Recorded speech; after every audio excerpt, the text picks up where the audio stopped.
That's right.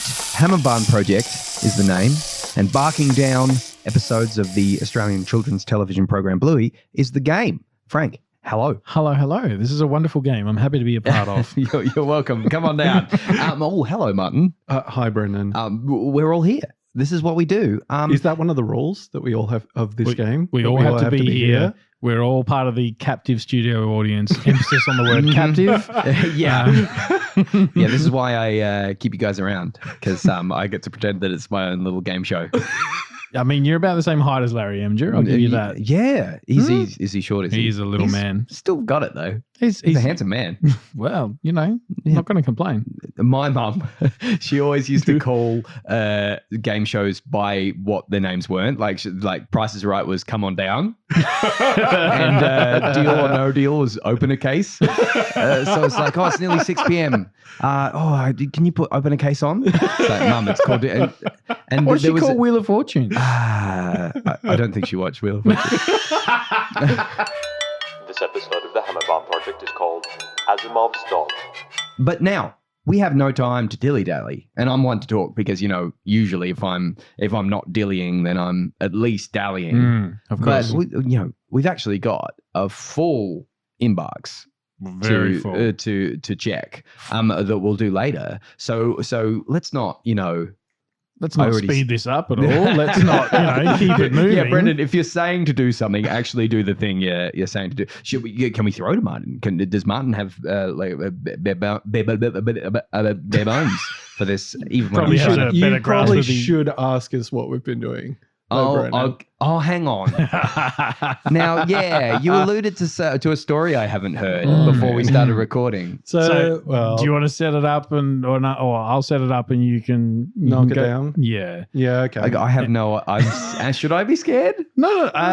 We just wanted to see your reaction recorded live, and I think it'll make for some great content. So last week, my family and Marty's family, we all went on holiday together. We were down at That's right. the lovely Port Elliot, which for those that don't know is a bit of a great bakery, the best bakery in the state. Let's be honest.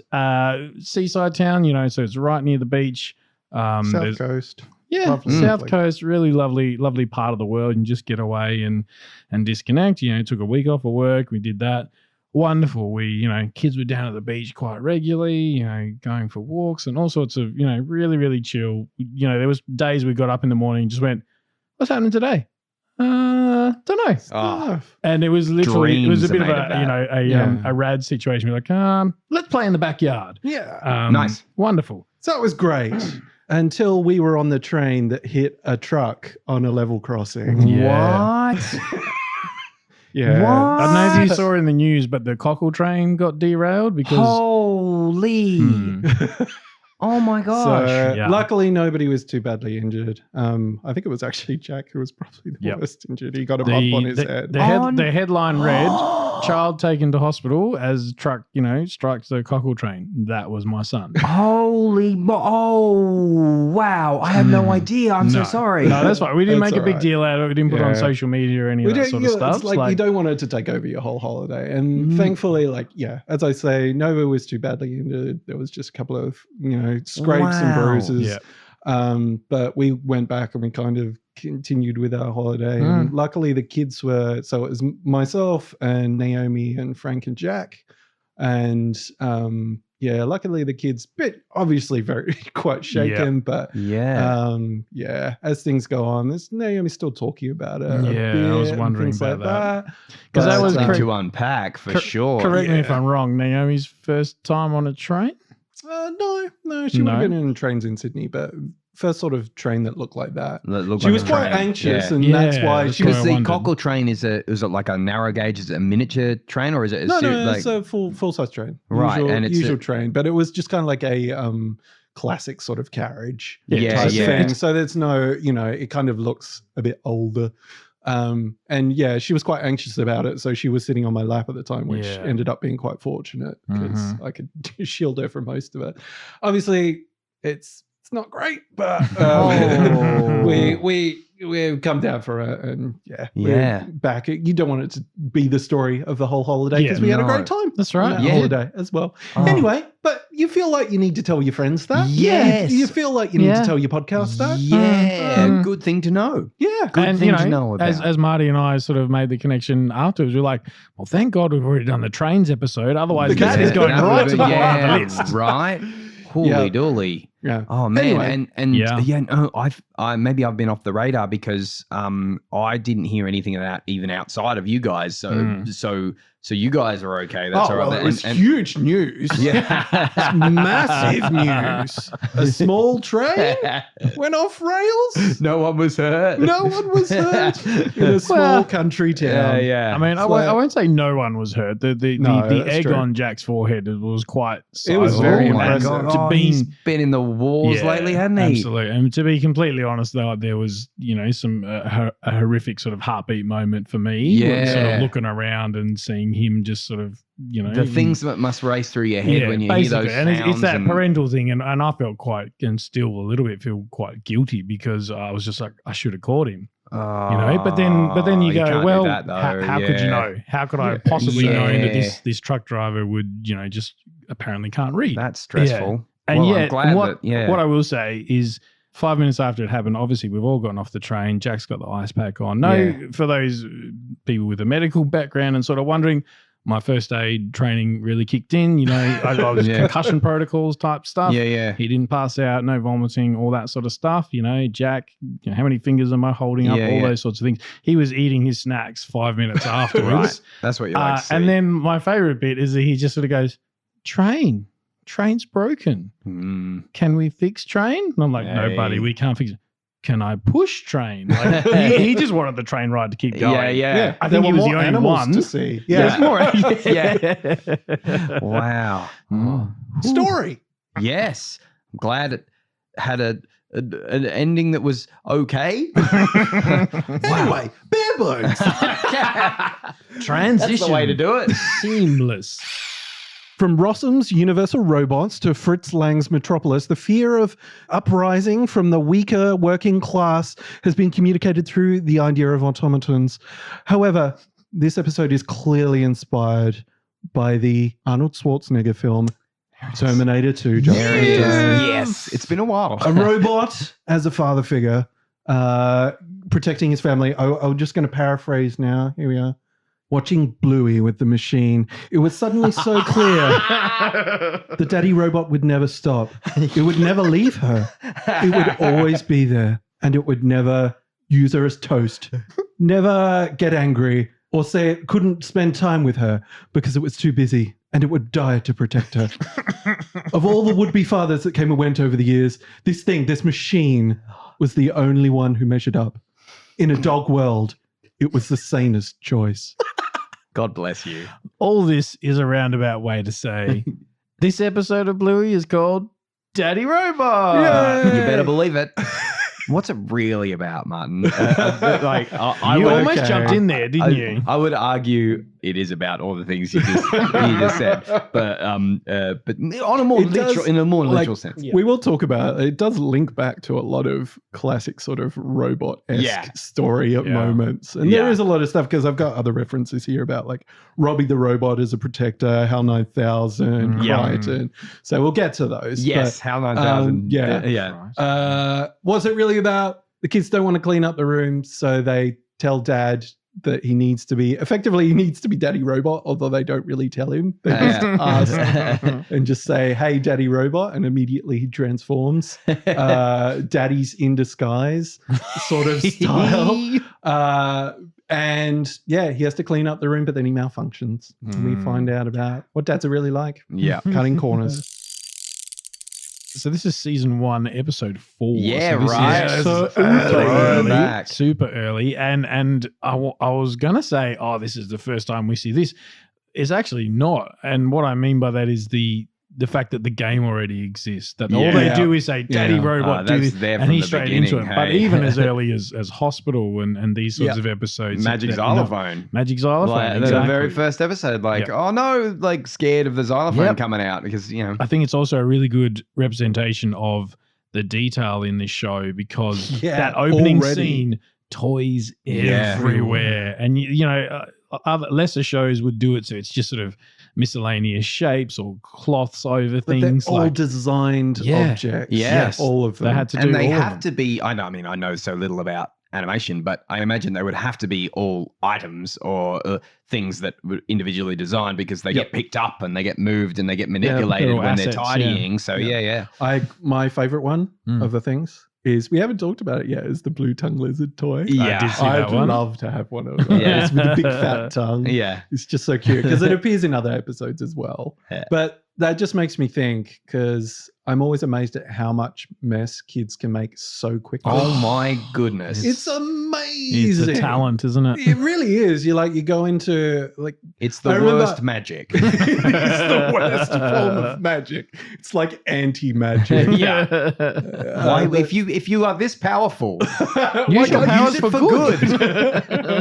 Because it really is the case that you'll clean the whole house and then you spend one day with Naomi and then you come around and you're like, no, I have to clean the whole house again because there are all these little setups all over the place. And you get that from looking at that shot as well. Like, they've been playing shops and they've been playing this and that, and there's just all these, they've only got so much attention span and then they're just shifting to a different game. It's like Mr. Incredible. I feel like the maid. Can you not stay saved for 5 minutes? I hate the ones where you go to the effort and you tidy up all the toys and you go, here's the box for all the animals, here's the box for all the fences, and they're all neatly laid out, and then they're in the other room and you don't really notice Jack go into the other room, but you hear it because the sound is as he tips out those buckets and they go everywhere, and you're like, that sort of entropy, you can't fight the entropy of everything's in a box, but the amount of time it takes to get all the stuff out of the box is just infinitesimally smaller than the amount of times it takes to put the energy in. So we can't fight it. I love this episode for a couple of bandit things that it would be remiss of me not to mention. Just you touched on it during of the food. Yeah, that was one of them. Perfect. First of all, what you mentioned in your bare bones is just the references. I love how this sets up a rhythm that we often see, of not knowing how much, a lot of it's for the kids and a lot of it's for the thing. But the real reality of this is there's little bits in there that are just for Bandit when he's playing the game. Like references to maybe movies or iconic robot. What's the word? Just it's just the common motifs. Tropes is the word. These robot tropes from popular culture that, Bandit doesn't expect these kids to get it, but he's putting it in there for him because you got to entertain yourself. Oh man, you do, totally. And I just love how real that is, because so much of being around kids is just well, I'm going to need the energy to be there for you because I want you to have a good time, and the childhood is such a special thing that I want to.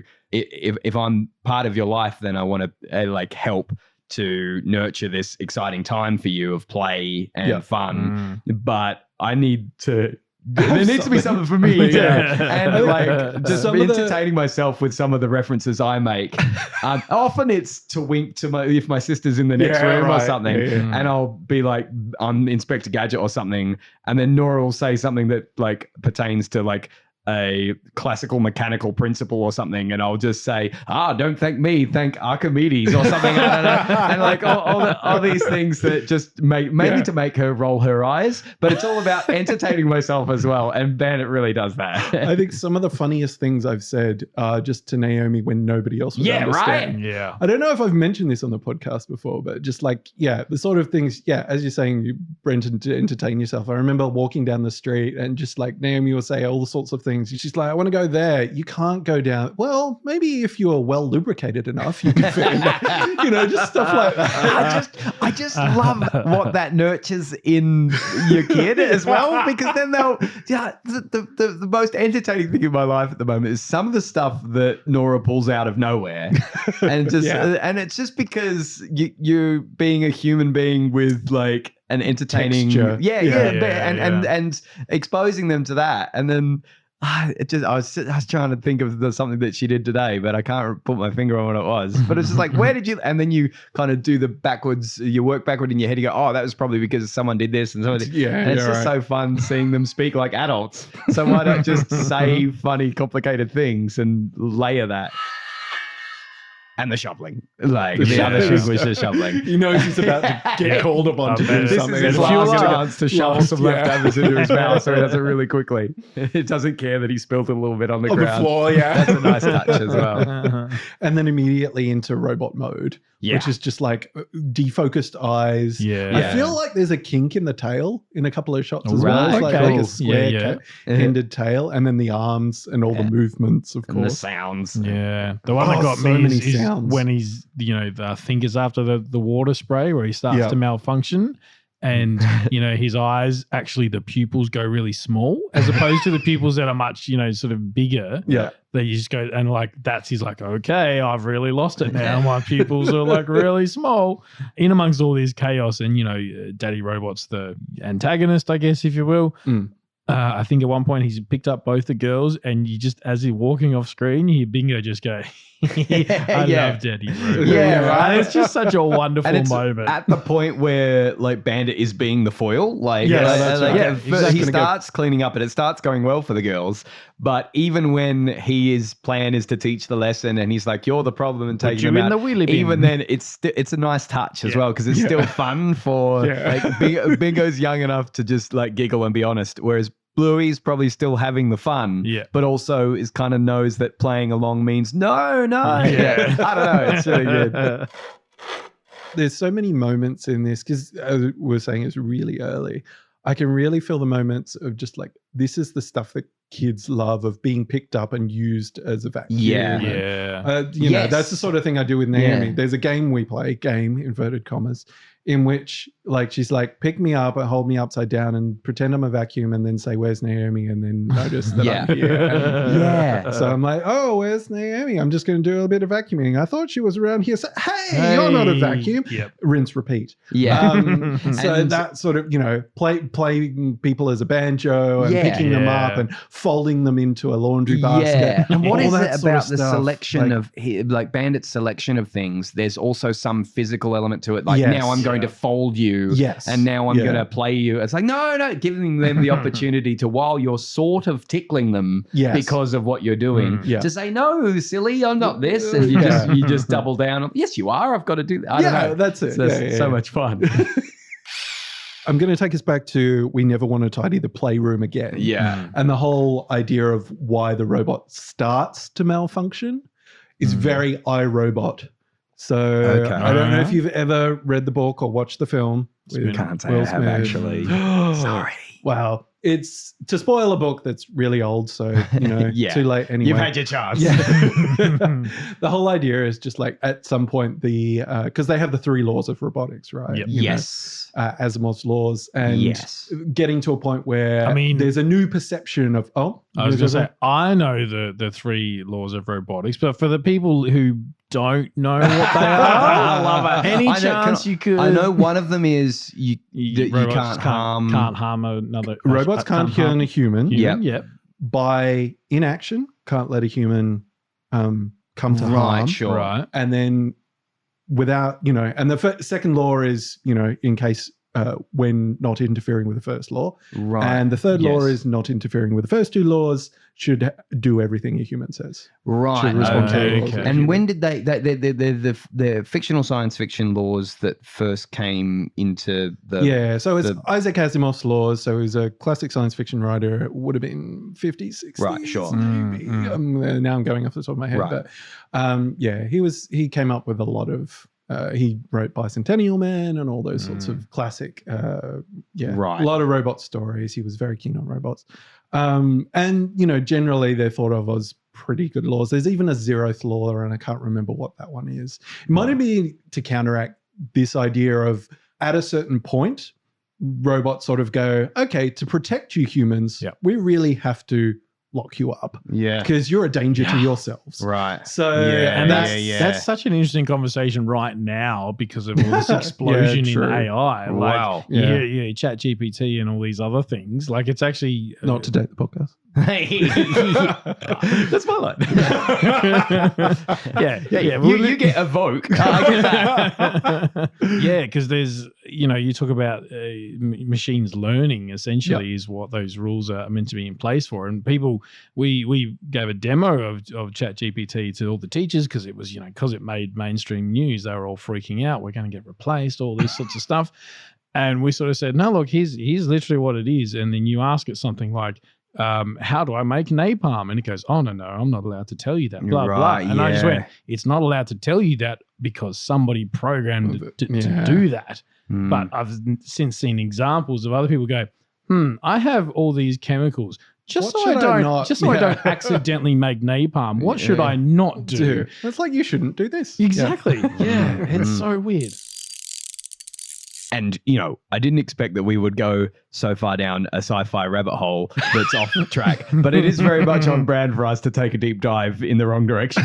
But I'm pointing to myself mainly. But, oh, man, it also takes me back to that one story in the Animatrix. Of the first robot to disobey, and the reasons that when questioned, I won't. It's a bit dark, so I won't go into it. But when the Animatrix was a little anthology that was released with the one of the one of the Matrix movies, and there's the little different stories from different artists, and one of them is the story of the first robot that disobeyed to break the laws to go back, and when AI kind of went off on a tangent, and when questioned as to why it disobeyed and actually caused harm, the reasons that it gave, I just simply didn't want that to happen, and just had to have autonomy and agency. And it's just a really cool story that I always think about.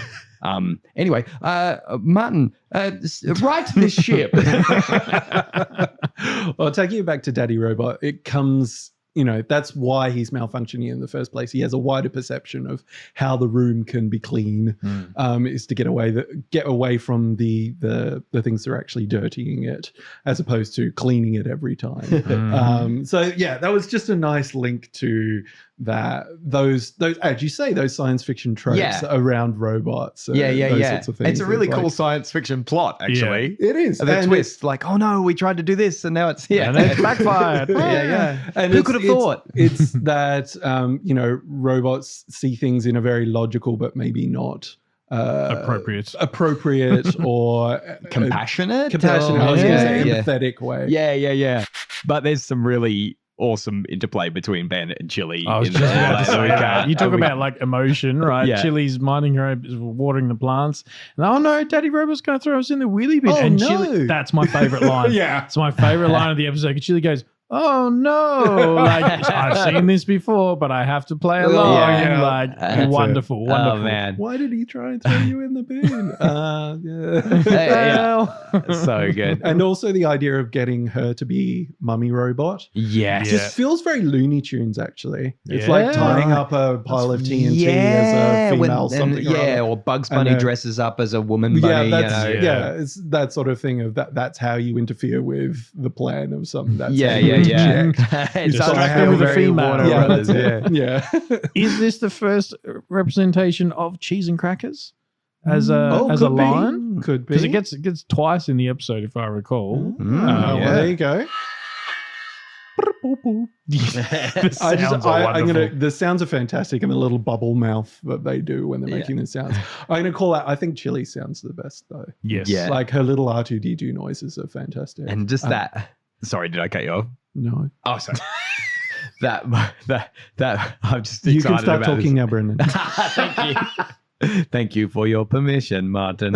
No, that one bit when he malfunctions in front of He just goes all Riverdance. Yeah, that's it, Riverdance. Yes, that's right.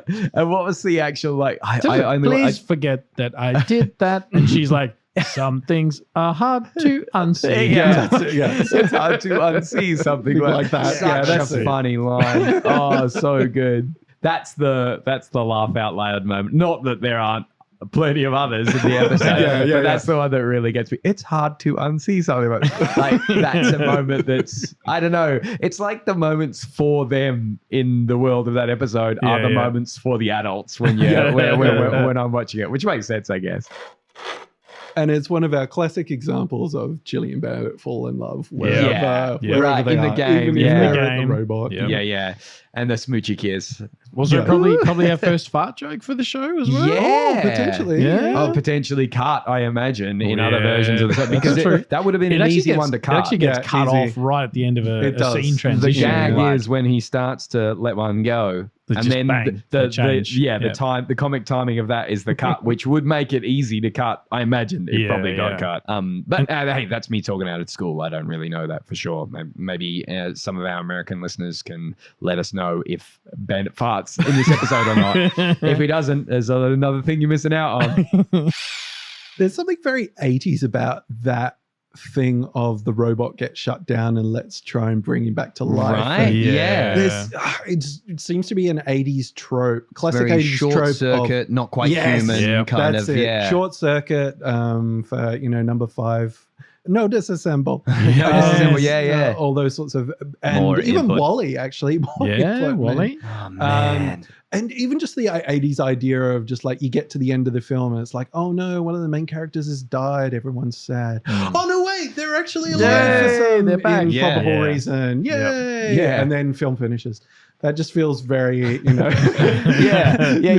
in a way. We said Short Circuit and Wall-E, but that's another thing in like E.T. and like E.T.'s not a robot, but he is like a creature with like a lateral head. like a horizontally elongated head that made me think, and he does like. Kind of like it is this joyous moment of like you've got that pitfall where oh no they're not coming and then they're back. Yeah. Not to spoil ET for you. You've had your chance. Another movie that I don't know if you guys picked up on the reference. Very last line of the episode. You recognize that? Dream. Oh, is it because androids dream of mummy robots? No, but it's actually a Brendan got it though. What? Android's Dream of Electric Sheep is the original name Philip of Blade K. Runner. Dick novel. Yes, very good. That's not what the reference I was talking about, but cool. Okay, we just wanted to let the listeners know that we're really smart. No, it's actually quite pedestrian now. By today's standards, there you go. Anyway, go on with your thing, Frank. Total Recall. Kiss Kiss me before you wake up. Yeah. Is that pretty much the directly last? from? You haven't seen it, have you, Brendan? I made a face. I saw the face. I did also just kind of like get on my high horse and go, oh yes, of course, HAL 9000, because 2001 is definitely a movie I've seen. To my total shame, I think you can get I think you can reference HAL 9000 without. Yeah, I feel like pop culture is because it's a long film. Yeah. But yeah, we hadn't actually talked about HAL 9000, but yes, malfunctioning robot. Once again, he malfunctions because he's actually trying to help people. Ultimately, that's the end of this. The wider thing of the story. Right. But I had as well, like I was looking know that through because of a spaced reference. But anyway, I was looking at like other robots that I could link into this. Oh yeah. And Johnny Cab from Total Recall. Oh, okay. Yeah. Of course, it's Arnold Schwarzenegger in Total Recall. We can't go past that. Yeah. But also, like one of the ones we hadn't mentioned was Crichton. Crichton from Red you Dwarf. mentioned Crichton at the top. Like, also, where does that come in? Because I love Red Dwarf. I must say I didn't pick anything.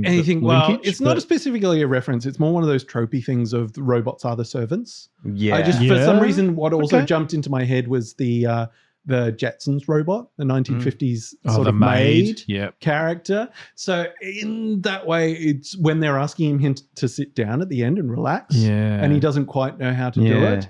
There's some moments with Crichton where it's kind of like, I don't know how to not be ironing your shirts all the time. Robots as servants, because robot actually does come from an old Czech word meaning slave. Oh, you got there before me. Well done. I wanted to redeem myself about the Philip K. Dick novel being. Do you know which particular play that He's comes got the from? arms What was folded the next? now. Now the Embarks. No, I did actually reference Rossum's Universal Robots, which is right. where that comes from. Where that comes from. That's where There the you go. That's term what you were was going to say, coined. isn't it? Definitely. Brendan? Definitely. Yeah. I was Interestingly- I just felt bad for taking the introduction off Martin that I thought I'd let him finish the thought. So kind of you, Brendan. I'm a kind man. I was saying it feels very 80s. Also, the music for the love bits and the it's very sunset at the end. Very retro, Yeah. 8-bit gaming side. Yeah, Yes, or even just, it feels like it wouldn't be out of place in Fairy Tale, that music as well. Right. Of when the sunset's happening and the 80s. light. Yeah, Yeah, the that's 80s. right. Feels very much like that. So yeah, for me, it fits into that larger that collection of films and stuff from the 80s that were loving robots and technology and all that sort of stuff. yeah. And and they're also trying to take over humanity. Yeah. That's that old what thing. they have to do. I'm not worried. Syntax error. Press play on tape. Yes. Where's that reference from? Do you know that now, one, Frank? Which one? Syntax error? Press play on tape. Press play on tape. Now, I know there's a Peter Coombs song called Syntax Error. 8-star, 1-star. No, this is a Commodore 64 reference. Wow. Yeah. Deep So this cut. is another one of, this is very much Nice a Pavlova type thing of just like, this is what Bandit can remember about computers and technology stuff. This is when he used to Press play, play on tape. Cool. Press play on tape, because Commodore 64 used to have a tape deck. Yes, press play on tape. That's it. Oh man, I a friend of mine used to have like a Sesame Street book, and it had like a little tape player on it, Yeah. and it was like a computer thing that you pressed. Yeah, it was like a really early computer, Wow. and all the data was stored on the tape and stuff. And like, didn't the ZX Spectrum, wasn't that a tape? One of those old. Most of those ones had tapes. Yeah, tape-driven. my brother-in-law Before Jamie. floppies. Shout out to Jamie. He collects all that old tech and stuff, and he might come up a little bit later actually. No. Where's our long dog? Oh, it's Or long dogs. It's right. It's early on, I think, when the kids sit down on the couch when Daddy Robot is cleaning up. Yeah. It's just lying down. It's not the It's traditional. interesting, It's in like yes. a 3-dimensional isometric view. It's like a compared to- toy of it, as Yeah. opposed to an illustration or Yep. something in the background. I think it's also in the laundry basket. So Ooh, it's okay. so early in the series that it hasn't really been established. Okay, might as have a been thing not have been a thing yet. yet. All right, interesting. But it was there. So yeah. Yep. Well, there you go.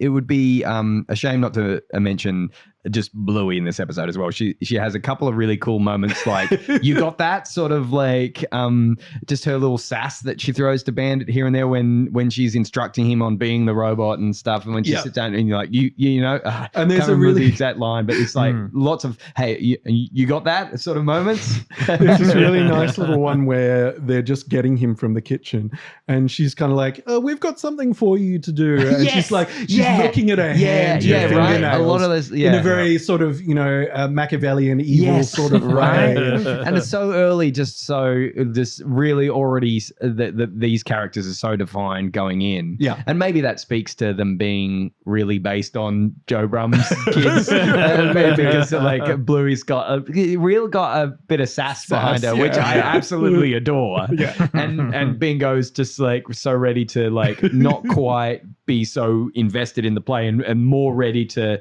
disappear into laugh at the it's funny just because ridiculousness she's of a it. little bit younger and Yeah. Shall we Check some inboxes. I think we should. because you guys, you're awesome Yeah. and you keep sending us emails. In fact, it probably bears mentioning that man, would we ever love to answer them all? But now we are getting to the point where we probably can't, because a couple of people emailing us more than once, which we love, and I feel like these people like are listening, and I really want to answer them all. Yep. But it's becoming less practical to do so. But please do keep sending us emails to hammerbarnproject@gmail.com. There you go. Wow, you really have to think An about address, that. an address I still haven't I edited the intro to put in, so I don't have to remember it every time. But what do we got? All right, I might start it off here with our mate David, who messaged us saying that he's one of the people who doesn't have kids, but just a big animation fan, loves Bluey. He is a civil engineer working That's in right. transport planning. He went on to say he's also got a Tumblr, that he uses to basically discuss all things Bluey. But in some of his articles you might have seen shared on other sites, but some of it is his own writing and work. So you can find on Tumblr a Blue Band Form, I think is the name. It looks of it. like Blurban Form because he's sort of portmanteaued blue and urban. Yeah. So Blurban Form. See, we'll add to the show notes, shall we? Yes. We'll put the link in the show notes. We'll put the link absolutely. to his Tumblr in the show notes and just say, thanks, David. Like, obviously just really interested in the engineering of like the Blue universe. And he actually mentions that he had a similar project with the show Arthur back in the day, which is a great show, and I think it's still going. And I didn't realize it was so funny, but we were watching some recently. It's a really funny and detailed and show. Yeah. It's got a lot to love about it, and but because a lot of Blue is based on actual Brisbane. He said he likes that he can go and look up the actual structures to find out information. The actual information. He's from Canada, I believe. Yes, that's right. I've got one from Casey. Casey need to jump in. He had some suggestions of other things we'd missed in the Midnight episode of things that change progressively. School us. So he does point out that Bluey's belt changes. I think we picked up on that one. Garden gnomes. Doreen picks up more garden gnomes. So starts with none, ends with 3. So that's a good one. There's a pot plant that grows as well on the top steps. So that's nice. I missed that one. Come on. Because I knew there was some more, there had to be some more things that changed. I mean, we picked up on a few of them. Yep. So it's really nice to know some more of those. So thank you, Casey. Who you got there, Brenny? Well, I've got a couple of regulars, which I love. Liza from Pennsylvania did message us back to say that she did. She laughed at a joke you had. Now it was like which is which is my favorite thing. And now I'm forgetting if Liza's still in Pennsylvania or just from there. Sorry, Liza, if I got that wrong, but originally from the Scranton area, and she found it pretty funny that that I went to Scranton but not Philadelphia. But I also did go to Punxsutawney as well because you gotta say g'day to Punxsutawney Phil. I did go to Gobbler's Knob and knocked on the door. I got a photo of me knocking on the door. No one was around, so I wasn't too embarrassed to do that. So thank you, Liza and Maddie. Now something about Maddie messaging us to make a couple of comments on what was it? The bedroom. Yeah. I was reading this email from Maddie and I just thought, oh, that's really nice from Maddie. The messages again. And now this was mere hours after we dropped the episode about bedroom and Maddie mentions bedroom. And I just thought, wow, Maddie, you were on the ball. She's heard it before she's even gone through the rest of her day and gone, I've got to get this out. Yeah. Getting right on the ball. So thank you, Maddie. I've got one here from Matthew P. Comes from London. Not to take this podcast, but not sorry for winning the first Ashes test. We almost jumped the gun and did the cricket episode today. But I mean, you can hit me with as many rolled up newspapers as you like. But that one's a coming because I think Frank might have a new number 1. I don't want to bury the dog lead, but there's a high possibility that it has trumped everything. Anyway, back to Matt. Back to Matty. He basically asks us, he goes, look, I love the episodes you've done with Joe Brum and the special guests that we've, some of the crossovers and stuff. Any other sort of dream guests from the show as far as people we would like to interview? I'd love to get them all. I would love to talk. We're going to tick them all off. Oh, man. I would love to talk to Mel. I'd love to talk to Dave, obviously.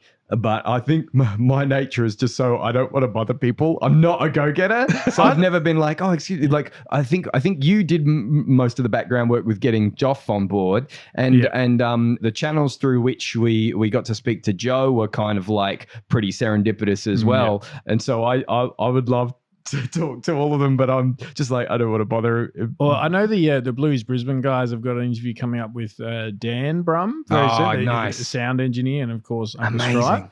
So I'm very excited to hear that. Yes. Like we a lot of us, not just on this show, but we've heard Joe talk. So I want to hear what one of the other Brum boys sounds like. Yeah, So, that's interesting. Yeah, for sure. So thanks, Matty. We will.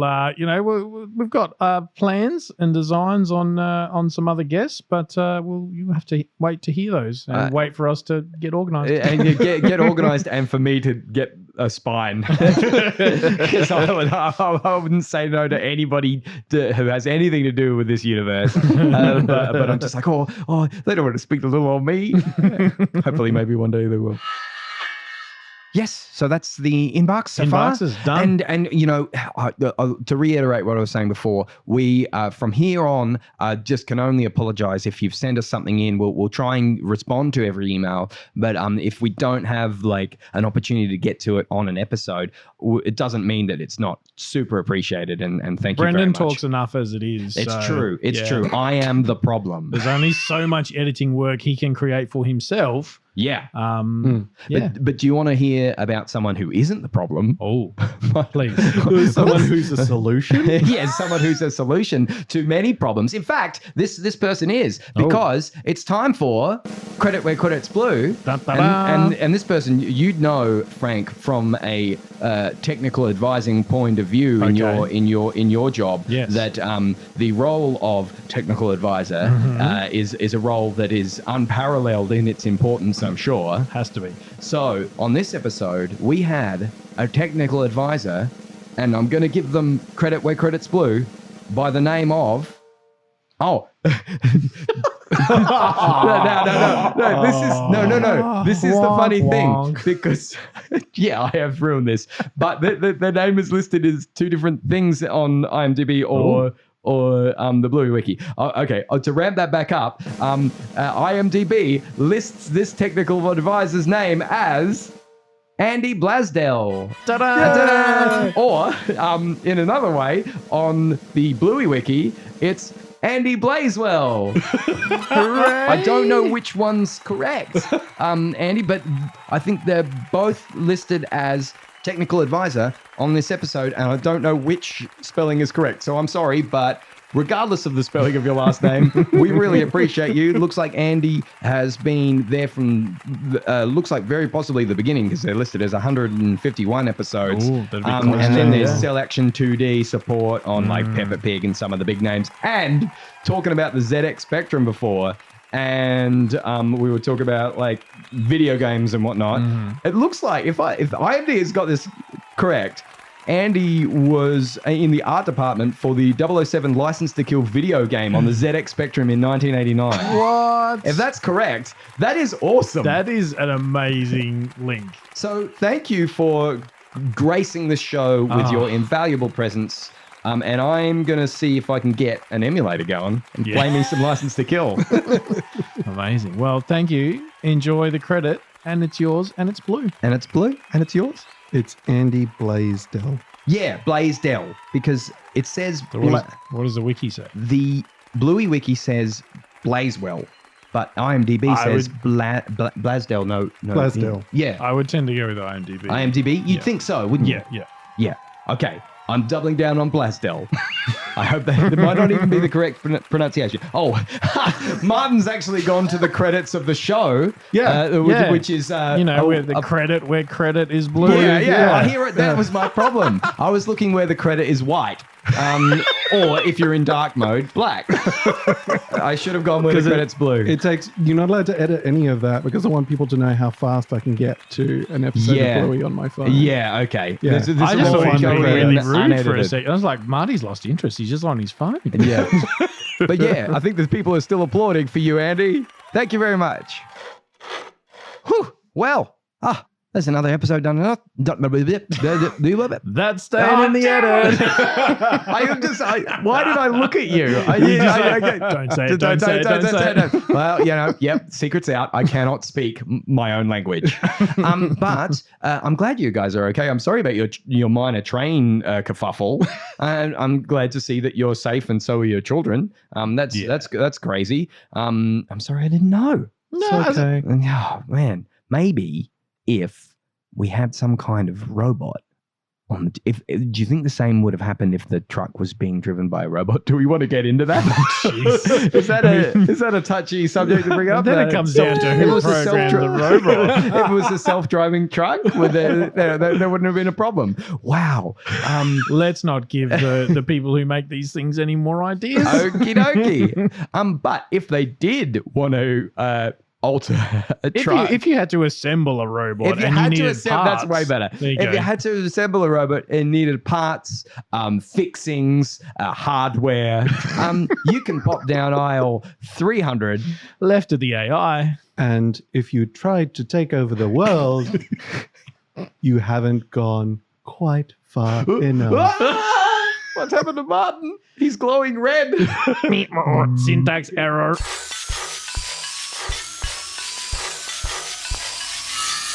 Created and produced by Frank, Brendan, and Marty. You can follow the Hammerbarn Project on facebook.com/HammerbarnProj, at HammerbarnProj on Twitter, or Hammerbarn_project on Instagram. Theme featuring Nibblings, Kaylee, Jade, Ashley, and Reese, and PA announcements by brother-in-law, me, Josh. Thanks for listening, and remember to get down to Hammerbarn for cheap shovels.